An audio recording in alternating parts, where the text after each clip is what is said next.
অনামিকা কবি হেম বৰুৱা। নিয়ৰ টোপালে এটি এটিকৈ চুই যোৱা দুবৰিৰ তৰাৰ শেৱালিৰ সতে আহিছিলা তুমি কোনো এক নিৰ্জন পুৱাতে।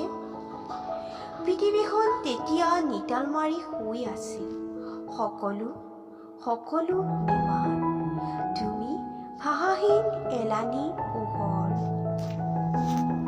মোৰ মনৰ অবাধময় কথাবোৰ সেইবোৰো শুই আছিল কেতেকী ফুলৰ আবোল মোলোৱা কুণ্ঠৰ বুকুত।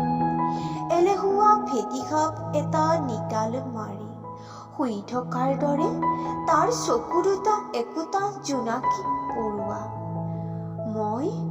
মই নিস্তব্ধ নিৰ্বাক, তুমি বাৰু কি? সেইদিনা অনুচ্চাৰিত ভাষাৰ বহু সোঁত বৈ গ'ল মোৰ নিম্নগ্ন চেতনাৰ পথাৰ ভেদি। কামৰূপীয়া বানপানী। বহু কথা কোৱা হ'ল শেষ, এতিয়াও বহু আছে বাকী। তোমাৰ জীৱনৰ পথ মোৰ বাবে অচিনাকি, এক উত্তৰে বিচাৰি নোপোৱা জটিল সাধৰ। আৰু মোৰ পথ ইমান গভীৰ আৰু ইমান তন্ময়, তুমি জানো চিনিব পাৰিবা?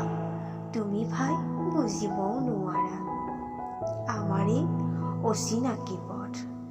অপৰিচিত দুয়ো বাট বুলি হঠাতে এদিন কোনো এক পাতৰ কেঁকুৰিত তুমি চিনি পালা মোক, ময়ো চিনিলো তোমাক।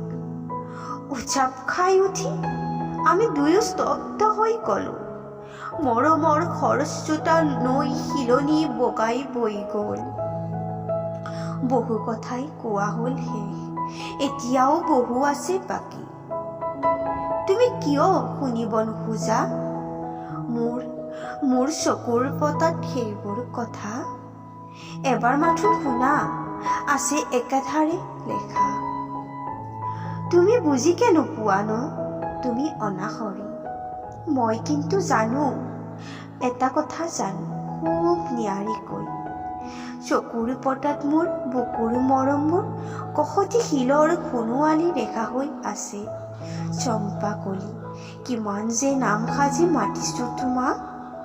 বহু কথা কোৱা হ'ল শেষ, এতিয়াও বহু কথা আছে বাকী।